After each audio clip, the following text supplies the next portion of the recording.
Nakakita ka na ba ng lolo na kayang mag-araro pa ng lupa tuwing umaga o lola na kayang maglakad ng malayo papunta sa palengke ng hindi hinihingal? At ang mas nakakagulat, wala silang mamahaling gamot, wala silang imported na vitamins, at wala ring espesyal na dieta. Ano kaya ang sikreto nila? Siguro iniisip mo na may tinatagong reseta o kakaibang herbal tea. Pero ang totoo, simple lang, araw-araw silang kumakain ng murang gulay. O gulay na madalas ay nakikita lang natin sa palengke o minsan nasa bakuran lang. Kaya ngayon pag-uusapan natin ang sekreto ng matatandang malalakas na hindi madaling dapuan ng sakit, hindi madaling mapagod, at nananatiling aktibo. At makikita mo na hindi mo kailangang gumastos ng malaki para mapanatili ang kalusugan mo. Ang kailangan mo lang ay tamang diskarte, tamang kain, at ang simpleng murang gulay na madalas hindi pinapansin ng iba. Kung babalikan natin ang nakaraan, mapapansin mo na mas malusog ang mga lolo at lola noon. Hindi sila sakitin, hindi agad nagkaka-diabetes, at bihira ang may alta presyon. Pero kung titignan mo ang pagkain nila, napakasimple. Wala silang burger, wala silang instant noodles, at wala ring soft drinks araw-araw. Ang mayroon sila, gulay mula sa kanilang bakuran.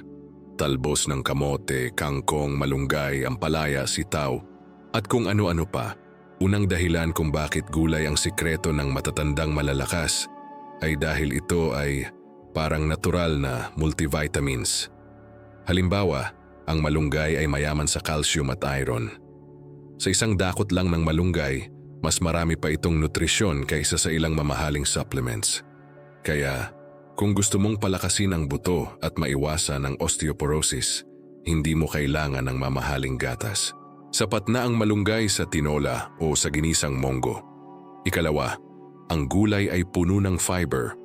Maraming seniors ang madalas nagrereklamo na hirap sa pagdumi o palaging kabag.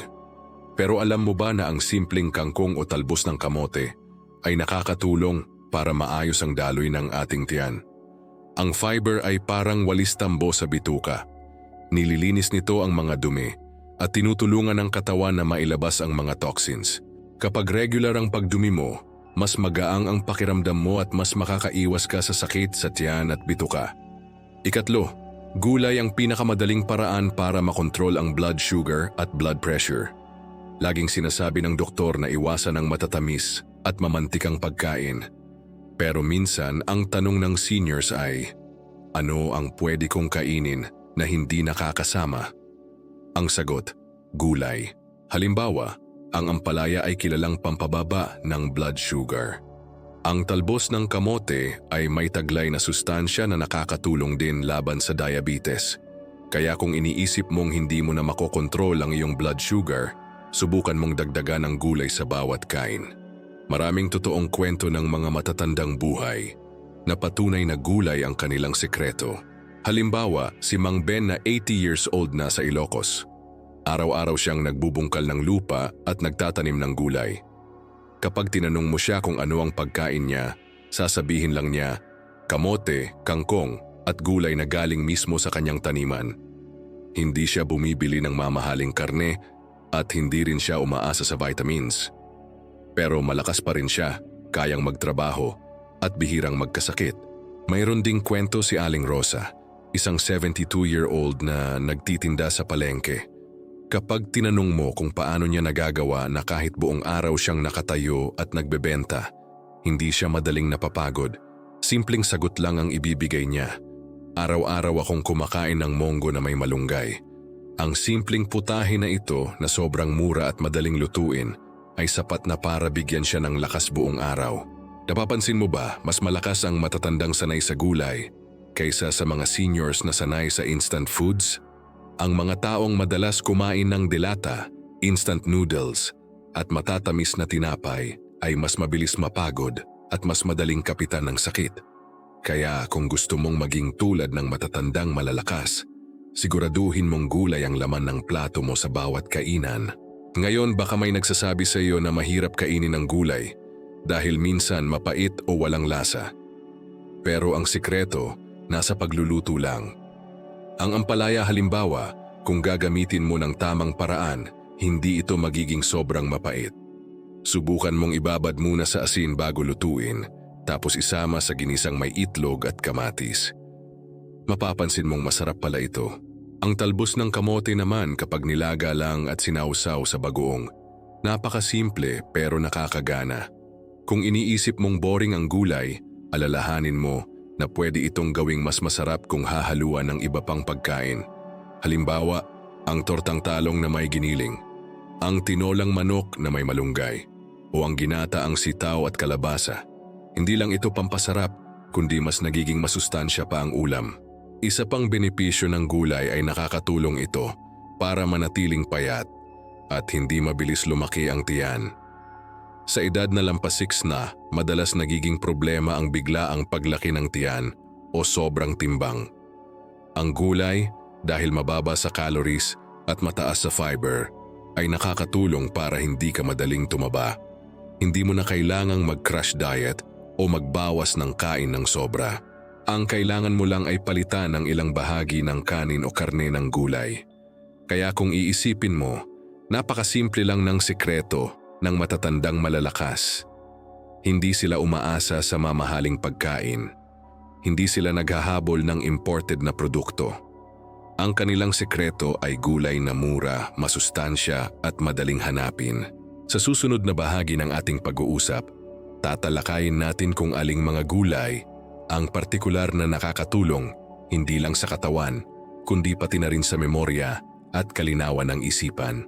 Dahil sa pagtanda, hindi lang katawan ang kailangang alagaan, kundi pati utak. Kung gusto mong malaman kung anong mga gulay ang sikreto ng malinaw na memorya, kahit edad 70 o 80, huwag mong palalampasin ang susunod na parte.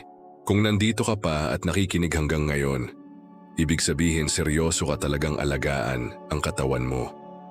Kaya bago tayo magpatuloy, iwan mo sa comments ang salitang gulay para lakas. Na-curious ka ba kung aling mga gulay talaga ang nagbibigay ng lakas hindi lang sa katawan, kundi pati na rin sa isipan? Sa totoo lang, maraming seniors ang nagtataka kung bakit may mga matatanda na, kahit matanda na, malinaw pa rin ang memorya, matalas pa rin ang pag-iisip, at hindi madaling makalimot. Parang kahapon lang, kaya pa nilang alalahanin ang pangalan ng mga apo, pati ang mga nangyari noong kabataan nila. Kaya ngayong ikalawang bahagi, pag-uusapan natin ang mga gulay na hindi lang pampalusog ng katawan, kundi sekreto rin ng matalas na memorya kahit edad 70, 80 o higit pa. Isipin mo sa bawat kagat ng gulay, hindi lang tiyan mo ang napupuno, kundi pati utak mo ay pinapakinabangan. Maraming seniors ang natatakot sa demensya, Alzheimer's, o simpleng pagkalimot ng mahahalagang bagay. Pero tandaan, malaking tulong ang tamang pagkain para maiwasan ang mga ito. At dito pumapasok ang murang gulay na madalas hindi pinapansin ng iba. Unahin na natin ang malunggay. Maraming Pilipino ang may malunggay sa bakuran, pero madalas hindi natin pinapansin. Ang malunggay ay tinatawag na miracle tree dahil halos lahat ng parte nito ay may sustansya. Pero ang isa sa pinakamahalagang benepisyo nito ay ang taglay nitong vitamin C at antioxidants na nakakatulong sa utak. Ang vitamin C ay tumutulong protektahan ang mga cells ng utak laban sa pagtanda. Kaya kung gusto mong manatiling malinaw ang memorya mo, huwag mong kalimutan ang simpleng paglalagay ng malunggay sa tinola o sa monggo. Sunod ay ang talbos ng kamote. Madalas itong kinakain ng mga nasa probinsya bilang simpleng ulam. Pero alam mo ba na ang talbos ng kamote ay may mataas na antioxidants na nakakatulong para manatiling malakas ang utak? Bukod pa dito, nakakatulong ito sa circulation ng dugo na mahalaga para sa utak dahil kailangan nito ng sapat na dugo at oxygen para manatiling aktibo. Kapag mahina ang daloy ng dugo, mas madaling manghina ang memorya. Pero kapag lagi kang kumakain ng talbos ng kamote, parang lagi mong binibigyan ng bagong lakas ang iyong utak. Hindi rin natin dapat kalimutan ang kalabasa. Sa murang halaga lang, makakakuha ka ng vitamin A at beta-carotene na nakakatulong para malinaw ang paningin at matalas ang memorya. Kung mapapansin mo, maraming lolo at lola na mahilig sa ginataang kalabasa at sitaw ang nananatiling masigla at hindi agad nakakalimot. Simple lang pero epektibo. Alam mo ba kung bakit napakahalaga ng gulay sa isipan ng seniors? Dahil ito ang nagbibigay ng sustansya para manatiling buo ang koneksyon ng mga cells sa utak. Kapag kulang tayo sa tamang nutrisyon, mabilis masira ang mga koneksyon na ito at dito nagsisimula ang pagkalimot. Pero kung sapat ang gulay sa araw-araw, mas tumatagal ang tibay ng ating memorya. Isang magandang halimbawa si Mang Ernesto, 76 years old na retired teacher. Sabi niya hindi niya pinapalampas ang isang linggo na walang ginisang kalabasa at monggo. Kahit minsan sinasabi ng mga apo niya na boring daw ang pagkain niya. Para sa kanya ito ang dahilan kung bakit kahit anong libro ay kaya pa rin niyang basahin at intindihin. Hindi siya madaling makalimot. At kaya pa niyang turuan ang mga apo sa araling pambata. Hindi rin pahuhuli si Aling Pilar, 80 years old, na mahilig sa simpleng gulay tulad ng talbos ng kamote.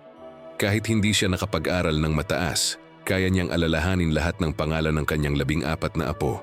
Kapag tinanong mo siya kung paano niya nagagawa ito, ang sagot niya ay simple lang. Dahil araw-araw akong kumakain ng gulay at hindi ko pinapabayaan ang katawan ko. Mahalagang tandaan, hindi lang memorya ang natutulungan ng gulay, pati na rin ang emosyonal na kalusugan. Alam mo ba na may ilang gulay na nakakatulong para maging mas magaan ang pakiramdam at hindi madaling ma-depress? Halimbawa, ang spinach at kangkong ay may folate na tumutulong sa pag-regulate ng mood. Kapag kulang ka sa folate, mas madali kang madidepress o mawalan ng gana. Kaya kung gusto mong manatiling masayahin kahit sa pagtanda, siguraduhin mong may gulay sa araw-araw. Maraming seniors ang nagsasabi, paano kung wala akong budget para bumili ng iba't ibang gulay? Ang sagot, hindi mo kailangan ng lahat ng klase. Kahit 3 o 4 na uri lang na mura at laging nasa palengke, sapat na para makumpleto ang nutrisyon mo. Ang mahalaga ay may variety ka at hindi puro karne o processed foods ang kinakain. Ngayon baka naiisip mo, paano kung hindi ko kayang magluto ng gulay palagi? Madali lang ang solusyon. Pwede kang mag-steam o magpakulo ng gulay. Halimbawa, talbos ng kamote, kalabasa o okra. Lagyan lang ng kaunting asin o sausawan sapat na. Hindi kailangan ng magarbong luto para makuha ang benepisyo. Isipin mo, kung araw-araw mong masasanay ang katawan mo sa gulay, hindi lang mas gagaan ang pakiramdam mo, kundi mas magiging malinaw din ang utak mo. Mararamdaman mo na mas alerto ka, mas nakakapag-isip ng mabilis, at hindi ka madaling makalimot sa mahahalagang bagay. At higit sa lahat, mas magiging masaya ka dahil alam mong inaalagaan mo ang sarili mo. Kaya ang sekreto ng matatandang malalakas, hindi lang nasa lakas ng kanilang katawan, kundi pati na rin sa tibay ng kanilang isipan. At ang lahat ng ito ay nagsisimula sa simpleng pagkain ng murang gulay. Sa susunod na bahagi, pag-uusapan natin naman ang mga gulay na may espesyal na benepisyo para sa puso at dugo ng seniors. Dahil syempre, isa sa pinakamalaking problema ng matatanda ay ang sakit sa puso at alta presyon. Pero huwag kang mag-alala, may mga gulay na kayang tumulong para iwasan ito at manatiling malakas ang iyong puso. Kung nandito ka pa at nakikinig hanggang ngayon, ibig sabihin gusto mong manatiling malakas hindi lang sa katawan kundi pati sa memorya. Kaya iwan mo sa comments ang salitang gulay memorya malinaw. Alam mo ba na ang isa sa pinakakaraniwang dahilan ng pagkakasakit at pagkamatay ng seniors ay sakit sa puso at alta presyon? Pero heto ang tanong. Bakit may ilang matatanda na kahit lampas 70 o 80 na, hindi pa rin nagkaka-high blood, hindi sakitin ng puso, at kayang maglakad ng malayo ng hindi hinihingal? Ano kaya ang sikreto nila? Hindi ito mamahaling gamot o operasyon. Ang sikreto nila ay nasa plato lang nila araw-araw. Gulay na mura at kayang-kaya mong bilhin sa palengke. Kapag iniisip natin ang puso, parang makina ito ng katawan. Kapag malinis at malusog, kayang-kaya nitong magtrabaho araw-araw. Pero kapag napabayaan, mabilis itong masira. At alam mo ba kung ano ang pinakamagandang oil para sa makinang ito? Walang iba kundi mga gulay. Dahil ang gulay ay tumutulong linisin ang dugo, palakasin ang ugat, at panatilihing malakas ang tibok ng puso. Unahin natin ang okra. Madalas itong tawaging lady's finger, pero sa totoo lang, ito ay isa sa mga gulay na pinakamaganda para sa puso. Bakit? Dahil may soluble fiber ito na parang sponge na sumisipsip ng kolesterol sa katawan. Kapag mababa ang kolesterol mo, mas malinis ang ugat at mas maayos ang daloy ng dugo. Kaya kung gusto mong iwas high blood at sakit sa puso, siguraduhin mong may okra sa hapag mo kahit 2 beses sa isang linggo. Sunod naman ay ang talong. Ang simpleng talong na madalas ginagawang torta o ginataan ay mayaman sa antioxidants na tinatawag na anthocyanins. Ang mga ito ay tumutulong para hindi madaling magbara ang mga ugat. Kapag malinis ang ugat, mas makakaiwas ka sa stroke at heart attack. Isipin mo, isang simpleng tortang talong lang, may panangga ka na laban sa delikadong sakit. Hindi rin mawawala ang kangkong. Alam nating lahat na mura at madaling lutuin ito. Pero alam mo ba na ang kangkong ay nakakatulong para pababain ang blood pressure? Dahil ito ay mayaman sa potassium na tumutulong magbalanse ng asin sa katawan. Kapag sobra ang asin sa katawan, tumataas ang presyon. Pero kung lagi kang may kangkong sa ulam mo, mas napapanatili mong normal ang iyong blood pressure. Marami na akong nakilalang seniors na buhay na patunay na gulay ang sekreto ng kanilang malakas na puso. Halimbawa si Mang Arturo na 82 years old at dating driver ng jeep. Araw-araw siyang nagluluto ng ginisang kangkong na may bawang at sibuyas. Wala siyang mamahaling gamot, pero hanggang ngayon kaya pa niyang maglakad ng mahaba nang hindi hinihingal. Kapag tinanong mo siya kung ano ang sekreto niya, sasabihin lang niya, "Kangkong lang araw-araw, anak." Mayroon ding kwento si Aling Nena, 75 years old, na kilala sa kanilang baryo dahil palaging nagdadala ng ginataang kalabasa at sitaw tuwing may handaan. Hindi siya madaling kapitan ng alta presyon dahil sa gulay na ito. Ang kalabasa at sitaw ay hindi lang masarap, kundi punong-puno rin ng sustansya na nakakatulong sa malusog na puso at matibay na dugo. Kung tutuusin, hindi mo kailangan gumastos ng malaki para mapanatiling malakas ang puso mo. Ang kailangan lang ay tamang diskarte sa pagkain. Kapag araw-araw may gulay sa plato mo, natural na nililinis nito ang dugo mo at pinapalakas ang tibok ng iyong puso. Marami sa atin ang nag-aalala na baka hindi sapat ang pagkain ng gulay para maiwasan ang sakit. Totoo na mahalaga pa rin ang tamang pag-inom ng gamot kung ito ang reseta ng doktor. Pero tandaan, malaking tulong ang gulay bilang suporta. Para itong natural na kakampi ng katawan mo. Imbes na dagdagan ng gamot, bakit hindi dagdagan ng gulay? Isipin mo na lang, ano ba ang mas mura? 1 kilong okra na mabibili mo ng 10 piso o isang gamot para sa puso na umaabot ng daan-daang piso? Kung araw-araw kang kakain ng gulay, mas makakatipid ka at mas gaganda ang kalusugan mo. Mahalaga rin na matutunan mong gawing exciting ang gulay. Kung sawa ka na sa simpleng ginisa, subukan mong gawing paksiw ang talong o kaya'y sinigang na may kangkong. Hindi lang masarap kundi siguradong masustansya. Kapag mas nagiging masarap ang pagkain mo, mas madali itong gawing bahagi ng araw-araw na routine. Hindi natin pwedeng kalimutan ang ampalaya. Oo, alam kong marami ang hindi mahilig dito dahil sa pait nito. Pero tandaan, ang pait ng ampalaya ay gamot sa katawan. Maraming pag-aaral na nagsasabing nakakatulong ito para pababain ang blood sugar at para maging malinis ang daluyan ng dugo. Kaya kung gusto mong maging malakas ang puso mo at hindi madaling kapitan ng alta presyon, subukan mong isama ang ampalaya kahit 2 beses sa isang linggo. At syempre, huwag nating kalimutan ang sitaw. Ang simpleng gulay na ito ay mayaman sa fiber at vitamin C. Pinapalakas nito ang ugat at tumutulong para mas maging matibay ang dugo. Kaya kung gusto mong maging mas aktibo at hindi madaling kapitan ng stroke, siguraduhin mong may sitaw sa ulam mo paminsan-minsan. Kung titingnan mo, napakasimple lang ng sekreto ng matatandang malalakas pagdating sa puso at dugo. Hindi nila tinitipid ang sarili nila sa gulay. Hindi sila naghahabol ng mamahaling pagkain. Ang kanilang sekreto ay nasa mga gulay na mura, madaling hanapin at punong-puno ng sustansya. Sa susunod na bahagi, pag-uusapan naman natin ang mga gulay na may benepisyo para sa kasukasuan at buto ng mga seniors. Dahil alam naman natin na sa pagtanda, isa sa mga pinakamahirap na kalaban ay pananakit ng tuhod, likod, at iba't ibang parte ng katawan. Pero huwag kang mag-alala, may mga gulay na natural na pampatibay ng buto at kasukasuan. Kung nandito ka pa at nakikinig hanggang ngayon, ibig sabihin ay seryoso ka talagang alagaan ang puso mo. Kaya iwan mo sa comments ang salitang puso gulay malusog. Alam mo ba na ang isa sa pinakamadalas ireklamo ng mga matatanda ay pananakit ng tuhod at likod?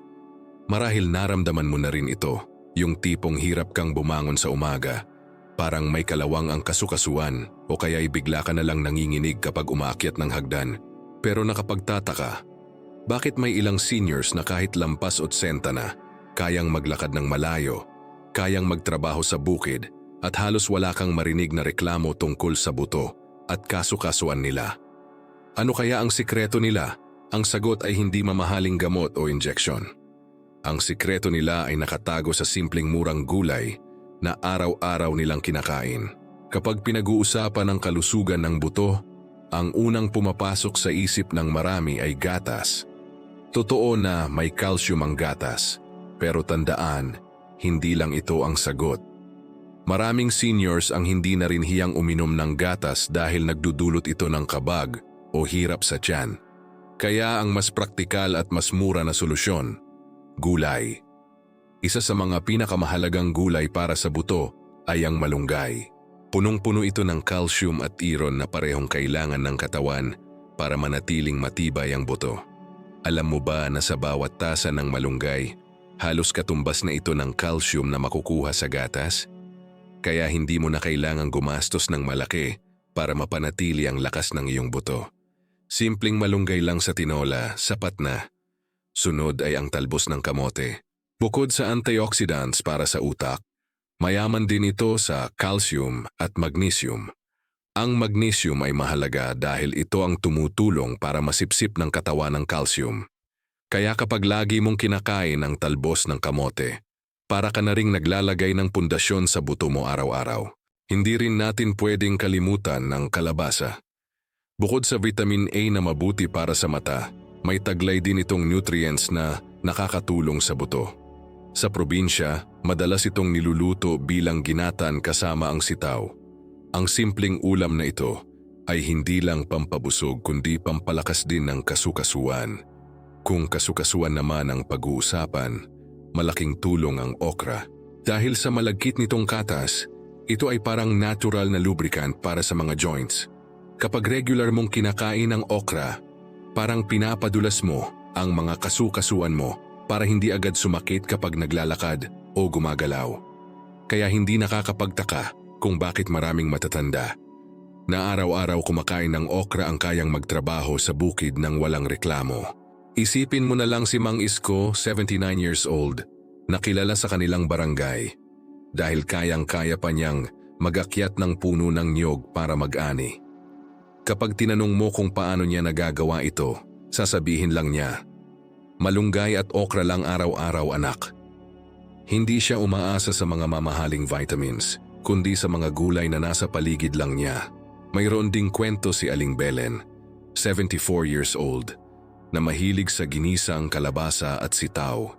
Kahit dati ay madalas sumakit ang kanyang tuhod, napansin niyang mas gumaan ang pakiramdam niya nang masanay siyang kumain ng gulay araw-araw. Hindi na siya madaling mangalay at kaya pa niyang makipaglaro sa kanyang mga apo. Kung tutuusin, ang gulay ay parang natural na maintenance para sa buto at kasukasuan. Kung araw-araw mo itong isasama sa pagkain mo, hindi ka agad manghihina. Hindi mo kailangan ng mamahaling gatas o supplements. Ang kailangan mo lang ay disiplina sa pagkain ng gulay. Pero tandaan, hindi sapat na basta kumain lang ng gulay.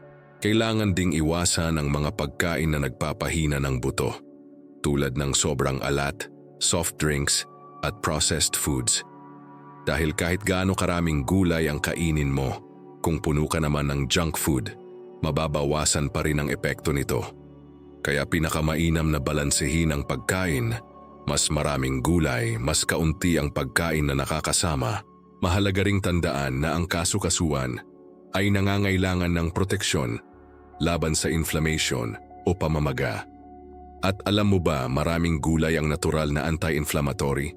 Halimbawa, ang talong at ampalaya ay may sangkap na nakakatulong para bawasan ang pamamaga sa katawan. Kaya kung madalas kang makaranas ng pananakit ng kasukasuan, subukan mong dagdagan ang mga gulay na ito sa iyong pagkain. Kung iisipin mo, hindi naman komplikado ang sikreto ng matatandang malalakas. Hindi nila kailangang maghintay ng sakit bago kumilos.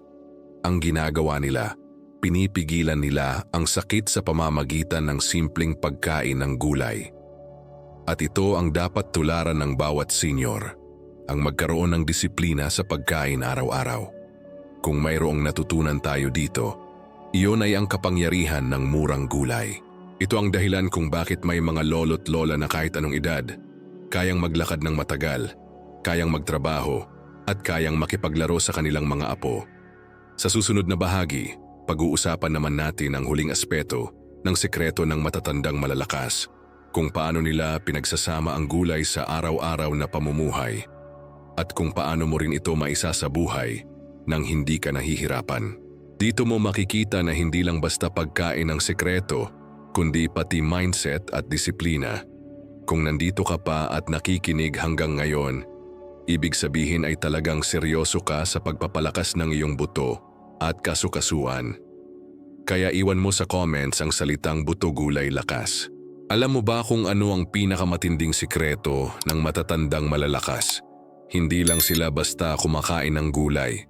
Ginagawa nilang parte ng buhay ang gulay, parang kasama na sa kanilang araw-araw na ritual. Isipin mo, bawat umaga, imbes na instant noodles o matatamis na tinapay, gulay ang nasa plato nila. Sa tanghalian, hindi mawawala ang ginisang kangkong, monggo o kalabasa. Sa hapunan, kahit simpleng talbos ng kamote lang na nilaga, sapat na para makumpleto ang araw. Kaya hindi nakapagtataka kung bakit mas mahaba at mas malakas ang kanilang pamumuhay kumpara sa iba. Marami sa atin ang naniniwala na para humaba ang buhay, kailangan ng mamahaling vitamins, imported na pagkain o special na diet na hindi kaya ng bulsa. Pero kung tutuusin, ang mga matatandang tunay na malalakas ay hindi nakadepende sa mga ito. Ang kanilang sekreto ay nasa mga gulay na mura, madaling hanapin, at paborito sa simpleng lutuan. Kapag tiningnan mo ang kanilang lifestyle, makikita mo na hindi lang pagkain ng gulay, kundi kasabay na rin ng mindset at disiplina. Hindi nila iniisip na wala akong pera, kaya wala akong choice. Sa halip, ginagawa nilang choice ang gulay dahil alam nilang ito ang magbibigay ng tunay na kalakasan. Isipin mo si Mang Ramon, 85 years old, na araw-araw pa ring naglalakad papunta sa palengke para mamili ng gulay. Hindi siya bumibili ng mga mamahaling produkto. Ang bitbit niya lang ay kangkong, talong at sitaw. Pero kung makikita mo siya, masigla pa rin. Kaya pang makipagkwentuhan ng mahaba at bihira siyang magkasakit. O si Aling Lita, 77 years old, na tuwing hapon ay makikita mong nagdidilig ng mga tanim na gulay sa bakuran. Hindi siya umaasa sa mga grocery dahil ang malunggay, kamote at ampalaya ay nandyan lang sa paligid. Kapag tinanong mo siya kung bakit siya laging masigla, simpleng sagot lang, "Anak, dahil sa gulay." Ang mga kwento nila ay paalala sa atin na hindi hadlang ang edad para maging malakas. Hindi hadlang ang limitadong pera para maging malusog. Ang tunay na hadlang ay kung paano natin pinipili ang ating pagkain at pamumuhay. Kung babalikan natin ang lahat ng napag-usapan sa mga nakaraang bahagi, ang gulay ang sekreto ng malakas na katawan, parang natural na multivitamins na mura, pero kompleto sa sustansya. Ang gulay ang sekreto ng malinaw na memorya at matibay na isipan, dahil puno ito ng antioxidants at vitamins na proteksyon laban sa pagkalimot. Ang gulay ang kaibigan ng puso at dugo, dahil nililinis nito ang ugat at pinapababa ang kolesterol at presyon. Ang gulay ang kakampi ng buto at kasukasuan dahil puno ito ng calcium, magnesium at natural na pampadulas laban sa pananakit. At ngayon, sa huling bahaging ito, malinaw na ang sekreto ng matatandang malalakas ay nasa simpleng desisyon na gawing gulay ang bida sa kanilang hapag. Hindi kailangang maging komplikado, hindi kailangang mamahalin. Ang kailangan lang ay disiplina at determinasyon. Kaya kung isa ka sa mga seniors na nanonood ngayon, isipin mo ito. Bawat subo ng gulay ay parang dagdag isang taon ng lakas at sigla. Hindi man literal na agad hahaba ang buhay, pero tiyak na hahaba ang mga araw na malaya kang gumagalaw. Malaya kang nakakatawa kasama ang pamilya at malaya kang nag-i-enjoy sa mga simpleng bagay. Kung ikaw naman ay mas bata pa, tandaan mo rin na ngayon pa lang ay pwede ka nang magsimula. Dahil ang kalusugan ay hindi biglaan, kundi naipon sa araw-araw na desisyon. Kung gagawin mong normal na parte ng buhay ang gulay, darating ang panahon na kahit umabot ka ng 80 o 90, masasabi mo ring malakas ka pa rin. Isang simpleng hakbang lang ang kailangan. Magdesisyon ka ngayon na hindi lalampas ang isang araw nang walang gulay sa plato mo. Pwede kang magsimula sa simpleng monggo tuwing Lunes, kalabasa at sitaw tuwing Miyerkules, at kangkong o talbos ng kamote tuwing Biyernes. Hindi kailangang komplikado, basta may gulay, may lakas. At higit sa lahat, huwag mong kalilimutan ang kasabihan ng matatanda. Kung ano ang itinanim, siya ring aanihin. Kung itinanim mo sa katawan mo ang gulay at sustansya, aanihin mo ang mahabang buhay at masayang pagtanda. Pero kung puro instant at junk food ang ilalagay mo sa katawan, ano kaya ang aanihin mo pagdating ng panahon? Kaya ngayong tapos na ang ating usapan tungkol sa sekreto ng matatandang malalakas. Sana ay ma-inspire ka rin na baguhin ang iyong lifestyle. Hindi mo kailangang hintayin pang magkaroon ng sakit bago kumilos. Ang kailangan mo lang ay simulan ngayon ang tamang desisyon. Sa puntong ito, gusto kong magpasalamat sa iyo dahil nakasama ka hanggang dulo ng video na ito. Ibig sabihin ay handa ka talagang mag-invest sa sarili mong kalusugan at buhay. At bilang pasasalamat, gusto kong hikayatin ka. Kung nagustuhan mo ang ating usapan, huwag mong kalimutang i-like ang video na ito, i-subscribe ang channel, at i-share sa mga kapamilya o kaibigan mong seniors para sila rin ay magkaroon ng lakas at sigla. Kaya ngayon gusto kong itanong, handa ka na bang gawing parte ng buhay mo ang gulay? Kung oo, iwan mo sa comments ang salitang gulay araw buhay.